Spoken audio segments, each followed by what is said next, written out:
하나님의 말씀 신명기 11장 10에서 17절 다 같이 한 목소리로 읽겠습니다. 시작. 내가 들어가 차지하려 하는 땅은 내가 나온 애굽 땅과 같지 아니하니 거기에서는 너희가 파종한 후에 발로 물대기를 제수밭에 됨과 같이 하였거니와 너희가 건너가서 차지할 땅은 산과 골짜기가 있어서 하늘에서 내리는 비를 흡수하는 땅이요 내 하나님 여호와께서 돌봐주시는 땅이라. 연초부터 연말까지 내 하나님 여호와의 눈이 항상 그 위에 있느니라. 내가 오늘 너희에게 명하는 내 명령을 너희가 만일 청종하고 너희 하나님 여호와를 사랑하여 마음을 다하고 뜻을 다하여 섬기면 여호와께서 너희의 땅에 이른 비 늦은 비를 적당한 때에 내리시리니 너희가 곡식과 포도주와 기름을 얻을 것이요 또 가축을 위하여 들에 풀이 나게 하시리니 내가 먹고 배부를 것이라. 너희는 스스로 삼가라. 두렵건대 마음에 미혹하여 돌이켜 다른 신들을 섬기며 그것에게 절함으로 여호와께서 너희에게 진노하사 하늘을 닫아 비를 내리지 아니하여 땅이 소산을 내지 않게 하심으로 너희가 여호와께서 주신 아름다운 땅에서 속히 멸망할까 하노라. 아멘. 하나님, 우리가 주의 말씀 앞에 섭니다. 성령 이 시간에 운행하여 주시고 우리의 길을 열어주시고 하나님, 우리 마음의 할례로 정말 나아가게 하셔서 부드러운 마음으로 주님의 음성을 듣게 하여 주시옵소서. 그리하여서 아멘으로 듣고 순종함으로 열매를 맺을 수 있도록 인도하여 주시옵소서. 주님이 우리의 중심이시고 주님이 우리의 왕이시고 하나님이심을 고백하며 나아가기를 원합니다. 성령 이 시간에 함께해 주시고 인도하여 주시옵소서. 말씀을 전하는 종을 붙들어 주시옵소서. 예수 그리스도의 이름으로 기도합니다. 아멘. 샬롬. 드르르르르 진동이 울려요. 모르는 핸드폰 번호가 뜹니다. 일단 받았습니다. 목사님 안녕하세요 라는 인사말이 들려요. 그리고 그분은 이제 중년의 여성분이신데 자신은 어떤 회사의 신우회 사람이라고 그렇게 어떤 권사라고 소개해요. 그래서 우리 쌀 소비를 홍보하기 위해서 그래서 교회들에게 도시락을 나눠주는 봉사를 하고 있습니다. 이렇게 하더라고요. 우리 교회는 너무 인원이 적기도 하고 그리고 그런 단체들이 방문하는 걸 제가 그렇게 좋아하지 않는 편이라서 거절했어요. 필요 없다고. 그 다음에 이제 전화를 끊고 나서 검색을 좀 해봤죠. 검색을 좀 해보니까 이게 그 교회나 어떤 단체들을 방문해서 도시락을 제공한 후에 그 다음에 이제 값비싼 건강식품을 파는 그런 영업 방식이더라고요. 그래가지고 도시락은 뭐 한 10,000원 뭐 이 정도 괜찮은 게 나오나 봐요. 그런데 그 파는 물건이 40만 원, 50만 원 이런 거. 그래서 근데 이제 그 얘기를 막 했더니 아내도 나도 회사에서 그거 경험한 적 있다고 이렇게 얘기하더라고요. 뭐 장사하는 사람이 영업을 열심히 하는 건 좋은 일이죠. 그죠? 영업을 열심히 해야 합니다. 거기에 달려 있잖아요. 그런데 본래 의도를 숨긴 채로 신앙이나 아니면 다른 명분을 앞세워 가지고 접근하는 것은 건전한 방식이라고 볼 수 없습니다. 적지 않은 사람들이 어떤 다른 의도를 가지고 교회당에 찾아오죠. 교회에 찾아옵니다.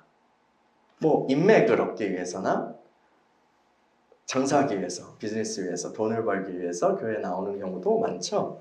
정치인들은 어때요? 표를 얻기 위해서 혹은 어떤 기독교 진영의 그런 지지나 비호를 얻기 위해서 교회 모임에 참여하는 경우가 있습니다. 그 어떤 정치인 부부는 기괴한 무속 이슈가 막 터질 때마다 성경책을 이렇게 끼고 기자들을 동원해서 그걸 모습을 찍고 그 큰 교회 예배에 참여했잖아요. 그래서 이미지 메이킹을 하는 거죠. 또 젊은이들 중에서는 외로워서 많이 와요. 외로워서 오는 건 잘못이 아니죠. 근데 이제 짝을 찾기 위해서 많이 와요. 여자는 남자를, 남자는 여자를 짝을 찾기 위해서 교회에 나옵니다. 그래서 어떤 이들은 그 대형 교회들 있잖아. 이름만 대면 다 아는 그런 대형 교회들의 그 청년부에 복수로 다 등록을 한대요. 여기도 등록하고 저기도 등록하고 여기도 등록하고. 그래서 번갈아 가면서 모임에 참여하는 거예요. 짝을 만나려고. 근데요, 요 교회에서 사람도 만나고 친구도 사귀고 짝도 만나고 서로 도울 건 좀 도와가면서, 그죠? 그렇게 사업도 하고 그럴 수 있어요. 그럴 수 있어요. 그런데 계속해서 처음부터 끝까지 이런 목적으로만 교회 생활을 한다면, 그러면 그것은 친목회나 이익 집단과 별 차이가 없을 거예요. 또 그런 사람들만 막 가득하다면 더 그렇겠죠. 이 땅에서 어떤 이득을 만들어낼 수는 있겠죠. 이 땅에서 뭐 어떤 이득을 만들어낼 수 있을지 몰라도 영혼의 측면에서는 아무 유익이 없을 거예요. 처음부터 끝까지 그걸로만 계속 일관한다면 말이에요. 여러분, 하나님을 믿는다는 것은 그분을 주님으로 믿는다는 것이죠. 신앙은 취미생활과는 다릅니다. 취미생활과는 달라요. 좋은 취미가 있으신가요? 좋은 취미는, 건전한 취미는 우리 삶에 활력을 주죠. 그렇죠. 뭐 운동이라든가 뭐 여러 가지 있잖아요. 음악이라든가. 그런데 이 취미는 우리 인생의 전부를 요구하지는 않아요. 되게. 물론 많은 돈과 노력이 들어가는 그런 취미들도 있습니다. 그런데 우리 인생의 전부를 요구하지는 않아요. 그런데 하나님께서는 우리의 전부를 요구하십니다. 하나님께서는. 그리고 우리 존재와 삶의 중심이 되기를 원하십니다. 그냥 곁다리가 아니라, 액세서리가 아니라, 옵션이 아니라, 삶을 풍요롭게 하는 어떤 한 요소로서가 아니라 우리 삶의 전부를 원하시는 거예요. 컴퓨터를 조립하거나 이제 완제품을 이렇게 사면 연결을 하잖아요. 그런데 바로 그 기계만 있으면 컴퓨터를 이용할 수 있을까요? 안 돼요. 거기에 이미 거기에 소프트웨어를 깔아야 되잖아요. 그죠? 그래야지 사용할 수 있어요. 그런데 바로 내가 난 포토샵을 위해서 컴퓨터를 샀으니까 포토샵을 깔아야지, 혹은 아래 한글을 깔아야지, 이렇게 할 수 있을까요? 바로 그 프로그램을, 소프트웨어를 깔 수 있을까요? 안 돼요. 왜 안 되죠? 먼저 뭐가 깔려 있어야 돼요? 먼저 운영체제가 깔려 있어야 돼요. 윈도우 같은 거,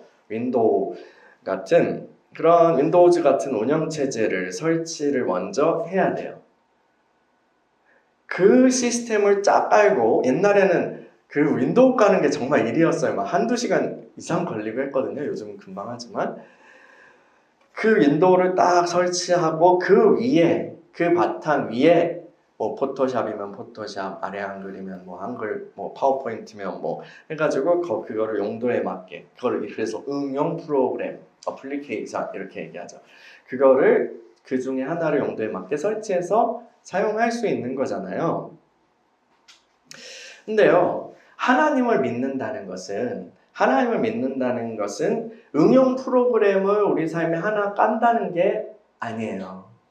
응용 프로그램을 우리 삶에 하나 설치하는 것이 아니라 아예 OS, 운영체제를 새로 바꾼다는 거예요. 아예 새로 바꾼다는 얘기입니다. 그것은 나의 존재와 삶을 지탱하는 시스템이, 그리고 나를 삶을 지배하는 법칙이 이전과는 완전히 달라진다는 의미예요. 완전히 그 판이 달라지는 거예요. 패러다임 달라지는 거예요. 법칙이 달라지는 거예요. 오늘 본문은 그걸 말하고 있습니다. 신명기 11장 10에서 12절을 읽어볼게요. 시작. 내가 들어가 차지하려 하는 땅은 내가 나온 애굽 땅과 같지 아니하니 거기에서는 너희가 파종한 후에 발로 물대기를 채소밭에 댐과 같이 하였거니와 너희가 건너가서 차지할 땅은 산과 골짜기가 있어서 하늘에서 내리는 비를 흡수하는 땅이요 내 하나님 여호와께서 돌보아 주시는 땅이라 연초부터 연말까지 내 하나님 여호와의 눈이 항상 그 위에 있느니라. 아멘. 하나님께서는 애굽에서 노예로 살던 이스라엘을 구원하셨어요. 구출하시고 구원하셨어요. 하나님께서는 광야에서 이스라엘과 언약을 맺으시고 그곳에서 그들을 훈련하셨죠. 그런데 이스라엘의 최종 목적지는 광야가 아니죠. 광야가 아니라 약속의 땅 가나안입니다. 하나님의 뜻은 언약 백성이 가나안 땅에 들어가서 그곳을 정복하고 그 땅에서 번성하는 것입니다. 그런데 이들 앞에 있는 이 가나안 땅은 그들이 나왔던 애굽 땅과 같지 않습니다. 애굽에서는 농사를 지을 때 이렇게 씨를 뿌리고 발로 물을 공급했대요. 이게 이 설명이 뭘 가리키는지 우리가 정확하게, 완전히 정확하게 알기는 쉽지 않아요. 고대의 어떤 배경이랑 배경에 관련이 있으니까요. 근데 연구자들은 이 발로 물을 대는 거를 이 페달 같은 거를 사용하는 그런 기계장치, 그걸로 강물을 이렇게 퍼가지고 혹은 끌어와가지고 수로를 따라서 공급하는 거. 근데 그때는 전기가 아직 없잖아요. 그러니까 이 펌프질을 인간이 하는 거죠. 인간이 페달로 밟든가 아니면 발로 요렇게 누르는 그런 지렛대 같은 것도 있고 이런 식의 기계장치를 의미하지 않을까라고 추측합니다. 여러분, 피라미드를 보면서도 알 수 있듯이 고대 이집트의 그 기술력이란 게 어마어마합니다. 그 고대 이집트 그런 거 지으려면 일단 수학이 엄청, 기하학 이런 게 엄청 발달해야 되고, 또 이런 적어도 기계공학 같은 게 있어야 되는, 원시적이긴 하겠지만 그런 게 있어야 되잖아요. 물리학이라든가. 이게 굉장히 발달한 국가였어요. 엄청나게 똑똑한 사람들이 많았던 거죠. 그리고 애굽에는 그 애굽 땅을, 지금은 이제 대부분 사막이잖아요, 이집트가. 근데 그때는 그게 아니었대요. 그 나일강, 그 애굽을 땅을 관통하는 엄청나게 큰, 아마 세계에서 제일 긴 그런 강이라고 하는데, 그 나일강이 이집트 가운데를 쫙 이렇게 관통해요. 그리고 때마다 이 나일강이 주기적으로 넘쳐요. 범람해요. 그게 주기적으로 딱 범람하면 그게 이제 어떤 식으로 되냐면, 안에 있던 그런 부유물들 있잖아요. 그 민물 안에 있던 그런 부유물들이나 이런 것들이 딱 올라오기도 하고, 또 땅을 적시면서 자동으로 이 농토를 비옥하게 만들어주는 거예요. 그래서 굉장히 좋은 땅들이 알아서 업데이트되는 그런 환경이었던 거죠. 범람하지 않는 주기에는 또 강물을, 기계장치 같은 걸 사용해가지고 농토에 강물을 이렇게 공급하는 시스템을 구축하고, 그래서 많은 수확을 얻을 수 있었다고 해요. 그래서 애굽이라는 땅은 굉장히 지리적 이점이 있죠. 조건이 좋아요. 그리고 인간의 지혜와 힘을 최대한 활용해서 살아가는 그런 시스템이라고 할 수 있습니다. 반면에요, 가나안 땅은요, 자연적 조건이 여기서 이렇게 설명하니까 별로 안 좋아요. 산과 골짜기, 우리나라도 산과 골짜기의 땅이잖아요. 산과 골짜기는 산이 많으면 일단 농사 짓기가 어려워요. 농토가 이렇게 쫙 기름진 땅으로 이렇게 있어야만 곡창지대 이렇게 해가지고 좋은 거지, 일단 산과 골짜기가 있으면 농사가 어렵다고요. 그리고 이 나일강 같이 관통하는 어떤 큰 강이 없어요. 큰 수원지가 이렇게 골고루 분포되어 있지 않아요. 이런 조건에서 농사를 지으려면 어떻게 해야 될까요? 어떻게 해야 될까? 일단 하늘에서 비가 내려야 돼요. 하늘에서 하나님이 비를 내려 주셔야만 농작물을 심고 키우고 자라서 이렇게 거두어서 먹을 수 있다고요. 지금까지 이 얘기만 이렇게 딱 듣고 봤을 때 여러분 가나안 땅이 좋은 것 같아요? 애굽 땅이 좋은 것 같아요? 저는 처음에는요, 이 구절을 읽으면서 애굽 땅은 좋지 않고, 이 구절 어떻게 해석했었냐면 애굽 땅은 좋지 않고 가나안 땅은 좋다, 이렇게 해석하곤 했어요. 왜냐하면 애굽 땅은 열심히 발을 놀려야 되잖아. 발을 놀려서 막 뭔가를 해야 되니까 힘이 많이 드는 삶, 애를 굉장히 많이 써야 되는 그런 삶. 반면에 가나안 땅은 하늘에서 내려주시잖아요. 하늘의 은혜로 사는 삶이니 얼마나 좋아, 얼마나 편해, 쉽잖아요. 요런 패러다임으로 이거를 해석한 적도 있었어요. 그리고 지금도 어떤 분들은 그렇게 해석하기도 하실 거예요. 근데 계속 읽어보니까 아닌 것 같아요. 애굽 땅이 훨씬 좋아 보여요. 애굽 땅이 훨씬 좋아 보여요. 여러분, 애굽 땅이 훨씬 좋지 않아요? 굉장히 문명의 발상지라고 불리잖아. 나일강. 거기 좋은 환경을 선택해서 자리를 잡았어요. 우리나라 이 한반도 이야기할 때 당군 할아버지가 더 잡으시고 이렇게 우리가 역사를 배우곤 하잖아요. 신화적인 부분이 있긴 하지만 그런데 이제 우리 한반도의 지리적 조건을 생각해 봤을 때 뭐라고 얘기하냐면 당군 할아버지가 부동산 투자에 실패했다. 선택을 잘못했다. 입지를 잘못 적었어. 라고 얘기하는 사람도 있어요. 근데 이 애굽 사람들은 어쨌든 이 애굽인들의 조상들은 굉장히 좋은 환경을 선택해서 자리를 잡았어요. 그리고 인간의 지혜를 발휘해서 더 좋게 만들고 열심히 노력해서 번성하는 삶이에요. 굉장히 자신감 있는 나라잖아요. 막 하나님이랑 맞짱 뜨잖아요. 거기 출애굽기 보면. 이 세상에서 이 애굽에서의 이 삶이요, 이 세상에서 인간들이 꿈꾸는 매우 이상적인 삶 아닌가요?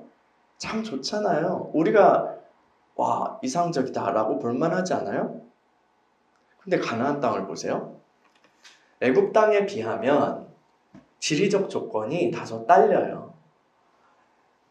그리고 이 땅은 이스라엘이 사려 깊게 잘 따져보고 그렇게 선택한 거예요? 아니, 하나님께서 그냥 찍어서 주신 거예요. 아브라함과 롯의 이야기에서 이 둘이 갈라지잖아요. 어떤 시점에. 그러면서 롯한테 네가 한번 골라봐 했을 때 롯이 어디를 골라요? 이 소돔 지역을 골라요. 근데 왜 골랐어요? 굉장히 기름지고 좋은 땅이라서 골랐어요. 눈으로 보이니까 엄청 기름지고 좋은 땅이니까 골랐어요. 그런데 이스라엘은 주님이 정하신 땅을 취해야 했어요. 주님은 근데 왜 이런 땅을 주신 거예요? 왜 이런 땅을 주신 거예요? 아니, 물러나게 하려면 애굽 싹 쓸어버리고 애굽 땅 주시면 좋잖아요. 근데 굳이? 우리의 선택의 자유는 어딨어? 덕제가 따로 없네. 이스라엘이 이렇게 불평할 만하지 않아요? 응? 그렇지 않아요? 물론 광야 생활에 비하면 행복해요. 그렇죠? 거기서 이제 농사를 지을 수 있다는 게 얼마나 행복해요. 광야보다는 훨씬 나아요. 아무것도 없는 것보다는 훨씬 나아요. 그런데 물이 있어야지 농사를 짓죠. 물이 있어야 농사를 지을 거 아니야. 땅은 있는데 물이 있어야죠. 농작물을 심고 일단 비가 오기만을 그렇게 그냥 기다리면서 하늘을 쳐다보는 거. 이거 너무 대책 없는 거 아니에요? 대책 없는 삶 아니에요? 여러분 입장에서 생각해보자고. 지금 입장에서요. 비가 오면 뭐예요? 대박. 비가 오면 대박인데 안 오면 쪽박이야. 쪽박뿐만 아니라 목숨이 위태로워요. 다 굶어 죽어요. 하나님이 깜빡해서 비를 안 내려주시거나 아니면 시점을 이상하게 맞추시거나 하면 그의 농사가 망치는 거예요. 망치면 굶어 죽어요. 이게 맞아요? 이거 원시인들이나 그렇게 하는 거 아니에요? 그냥 하늘만 쳐다보고 뭐라도 해야 되잖아요. 애국인들처럼 뭐라도 해야 돼. 조건이 안 좋으면 뭐라도 막 배워와야 될 거 아니야. 뭐 저수지를 만들든지 수로 뭘 하든지. 근데요, 하나님이 비를 내리시고 돌보시는 땅이래요. 이거 되게 듣기 좋게 들리잖아요. 근데 아닐 수도 있어요.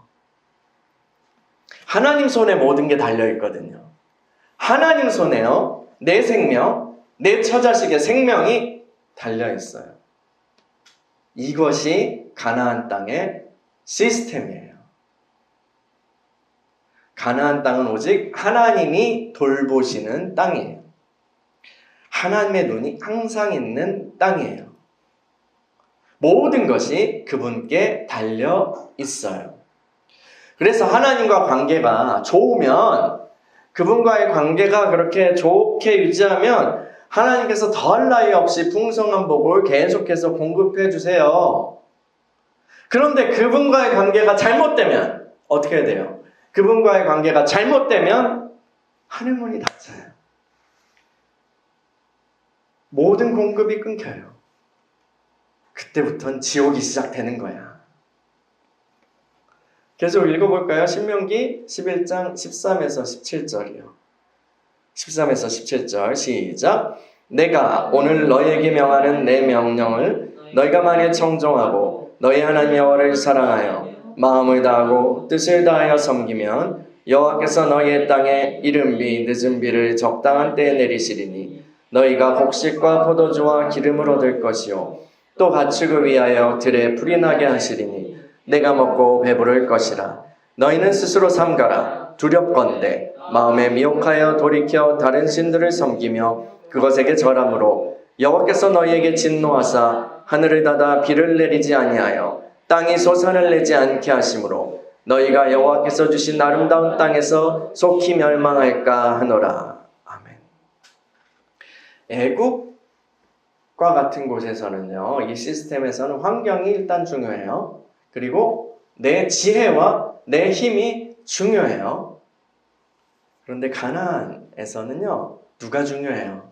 하나님이 중요해요. 하나님과의 관계가 중요해요. 거기 모든 게 달려있어요. 몰빵이야. 하나님께 몰빵이야. 가나안에 사는 언약 백성에게 이 환경은, 그들의 환경은 그 조건들이 아니라, 눈에 보이는 조건들이 아니라 언약 백성의 환경은 하나님이에요. 하나님이에요. 따라해볼까요? 언약 백성의 환경은 하나님이십니다. 이 가나안은요, 하나님 안에서 그분과 함께 살아가는 시스템이에요. 이스라엘의 환경은 하나님이에요. 이스라엘의 조건은 하나님이에요. 이스라엘의 힘과 지혜는 하나님이에요. 하나님이 가장 중요해요. 그분이 중심이에요. 그분이 첫 번째예요.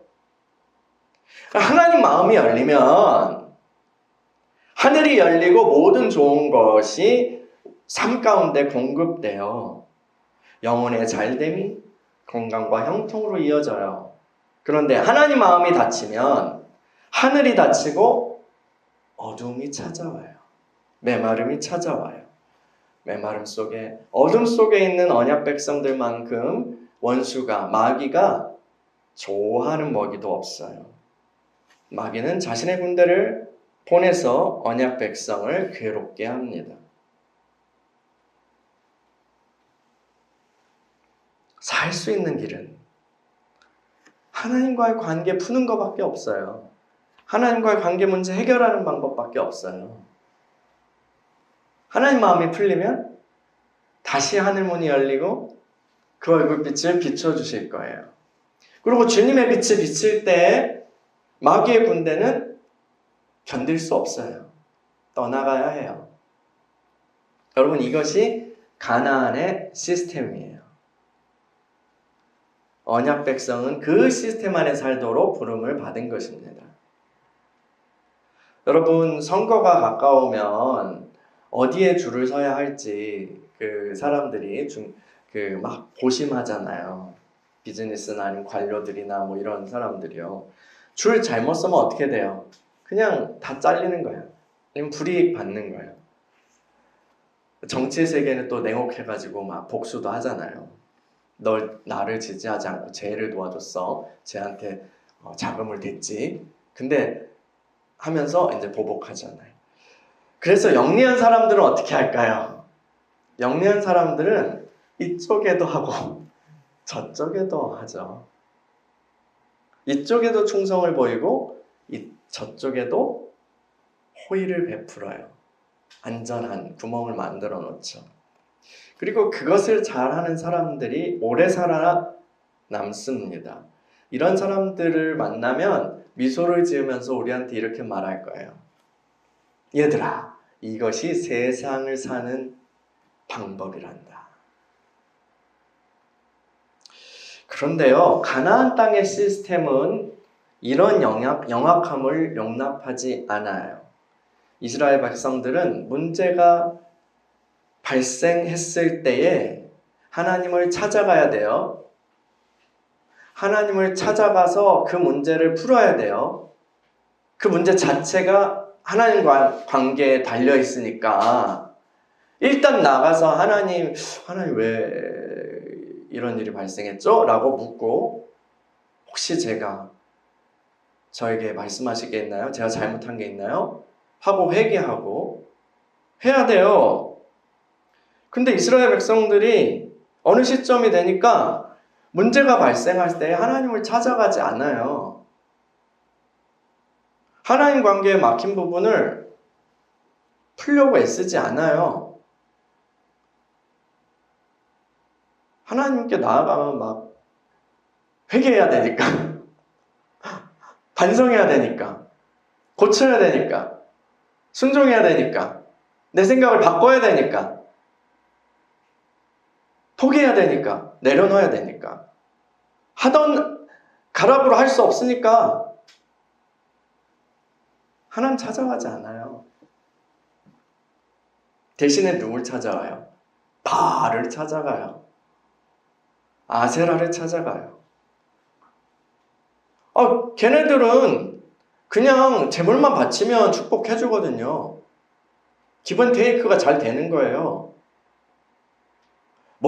너의 죄를 봐라. 마음의 할례를 받아라. 목이 뻣뻣한 백성. 이런 소리 안 들어도 돼요.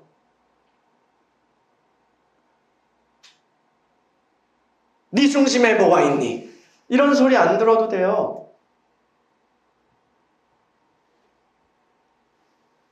그냥 제가 이걸 하는데 축복해 주세요 하고 그 신들한테 제물을 바치면 축복해 줘요.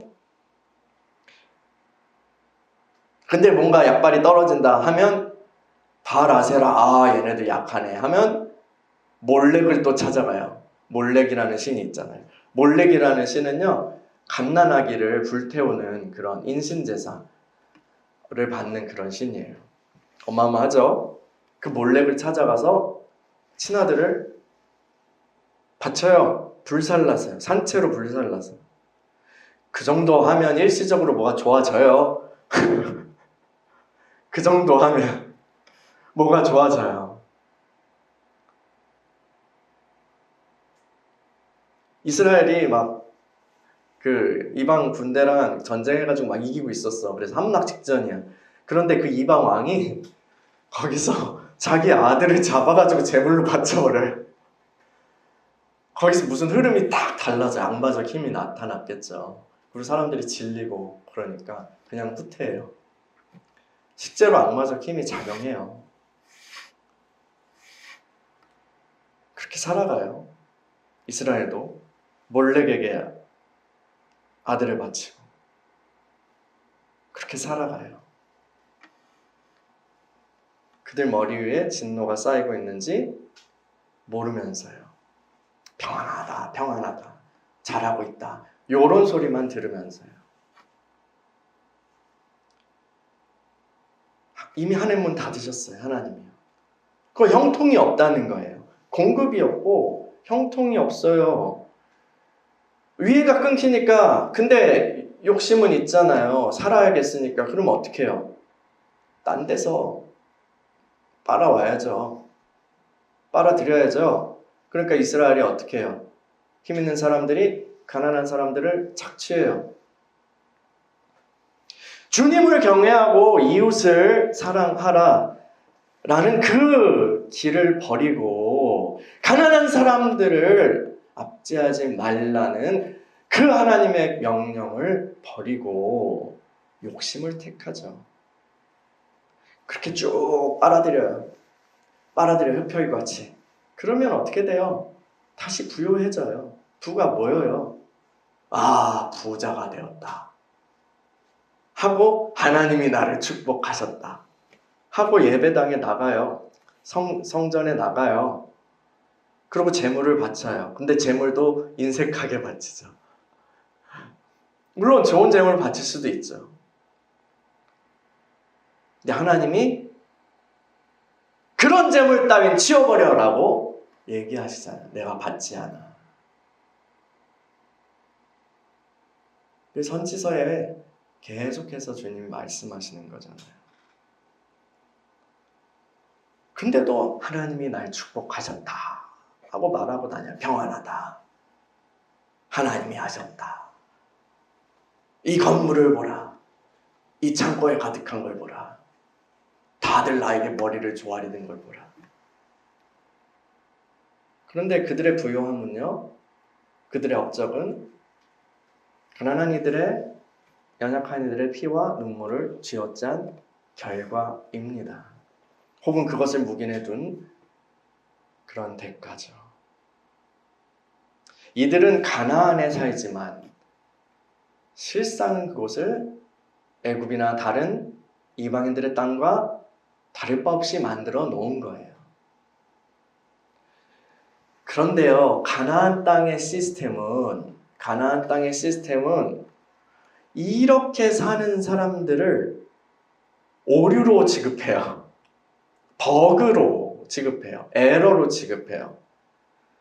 그래서 치료해요. 치료가 뭐예요? 그들을 이 땅에서 토해내는 거예요. 그 땅에서 토해내는 거예요. 땅이 거부하는 거예요. 야, 여기서 이렇게 살도록 네가 부름받지 않았잖아. 넌 여기에 있을 수 없어 하고 토해내는 거예요. 실제로 어떻게 돼요? 남북이 분열된 후에 북이스라엘은 아수르에게 멸망당하죠. 공중분해돼요.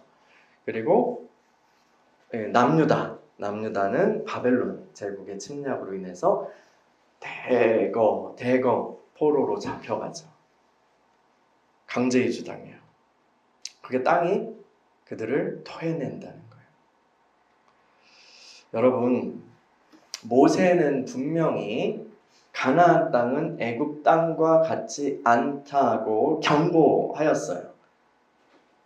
그곳에서요, 언약 백성은 전혀 다른, 이전과는 전혀 다른 방식의 삶을 살아야 해요.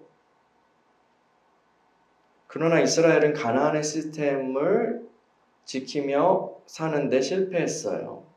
그들의 몸은 가나안에 있었지만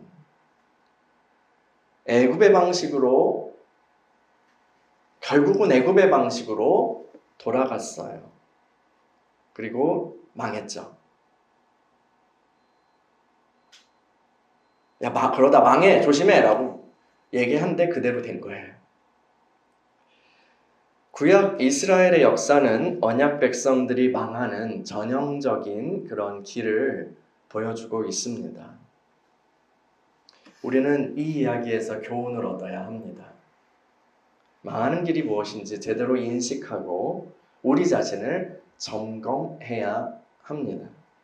그리고 생명의 길을, 복의 길을 선택해야죠. 저와 여러분은 예수 그리스도를 믿고 새 언약의 백성들이 되었습니다. 우리는 하나님의 언약의 백성들이에요. 그리스도 안에서 우리는 새로운 세상에 속한 사람들이에요. 하나님의 왕국에 속한 백성들이에요. 우리는 물리적인 가나안 땅 위에 있지는 않지만 그러나 우리 삶을 지배하는 그 시스템은 완전히 달라졌어요. 가나안의 시스템은요, 우리에게 동일하게 적용돼요. 가나안 시스템의 핵심이 뭐였어요? 하나님과의 관계에 하나님께 모든 것이, 우리의 모든 것이 달려있다는 거예요. 하나님께 우리의 생명과 번성과 형통이 달려있어요. 그래서 눈치를 보려면 누구 눈치 봐야 돼요? 하나님 눈치 봐야 돼요. 방법 찾고 지혜를 찾으려면 누구에게 나가야 돼요? 하나님께 나아가야 돼요. 그분을 의지하고요. 그분만 의지하며 살아가야 돼요. 그리고 이것을 인식한다면 내가 새로운 시스템 안에 있구나 라는 것을, 내가 하나님 안에 있구나 라는 것을 깨닫는다면 내 인생의 방법들을 재편할 수밖에 없어요. 사람은 적응의 동물이잖아요. 진짜 나의 삶이 하나님께만 달려있다는 것을 내가 안다면 적응해야지. 거기서 나는 예전 방식대로 살래요 라고 할 수 있어요? 재편하는 게 제일 지혜로운 거죠. 어떻게 재편해요? 나 중심으로 모든 게 그전에는 배치되었어요. 나 중심으로요. 나 중심으로 되어 있던 생각, 가치관, 습관, 행실, 관계들 다 정리해야 돼요. 정리해야 돼요. 어떤 것은 완전히 그냥 버려야 되고 또 어떤 것은 자기 자리로 옮겨야 돼요. 하나님께서 원하신 하나님 중심으로 했을 때 완전히 달라져요. 여러분 천동설과 지동설 있잖아요. 그래서 지구를 중심으로 놓고 별의 움직임을 계산했을 때 엄청나게 복잡해요. 근데 태양을 중심으로 하니까 동그랗게 되는 거예요. 너무 편리하게. 자꾸 나 중심으로 뭔가를 맞춰보려고 하니까 삶이 꼬이고 복잡해지는 거예요. 계산이 힘들고. 근데 하나님 중심으로 하면 아주 단순해지고 깔끔해지고 하는 거죠. 제대로 되는 거죠. 하나님 중심으로 여러분 모든 것을 배치해야 돼요. 다시. 우리는 하나님의 백성들입니다. 우리는 하나님 나라에 속하였어요. 그 사실은 우리에게 이전과는 완전히 다른 그런 삶의 방식을 요구해요. 겉으로 그냥 막 겉에만 칠하거나 도색만 하거나 아니면 그냥 일부 요거는 하나님께 내어 드릴게. 그리고 일부는 그냥 내 마음대로 할게. 애굽의 방식대로 할게. 요렇게 하는 이들은 약속의 땅에서 살아남을 수 없어요. 시스템이 다르다니까요. 하나님이 항상 우리를 지켜보고 계시고 모든 게 하나님께 달려있고 하나님이 돌보신대요. 하나님께 달려있어요. 그 좋게만 들리죠. 하나님이 항상 지켜보고 계시고 항상 돌보시고 항상 우리와 함께 하시고 우리 좋게만 봤잖아요. 근데 그 하나님과의 관계가 틀어지면 어떻게 돼요? 지옥이에요.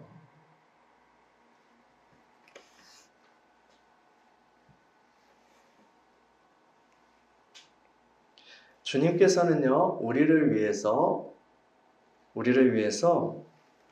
가장 소중한 그 독생자, 그 자신을 내어주셨죠. 그 생명을 내어주셨어요. 독생자 예수님을 보내셔서 피 흘려 죽게 하셨어요. 그 피 값으로 우리를 사셨고 우리는 이제 누구 거예요?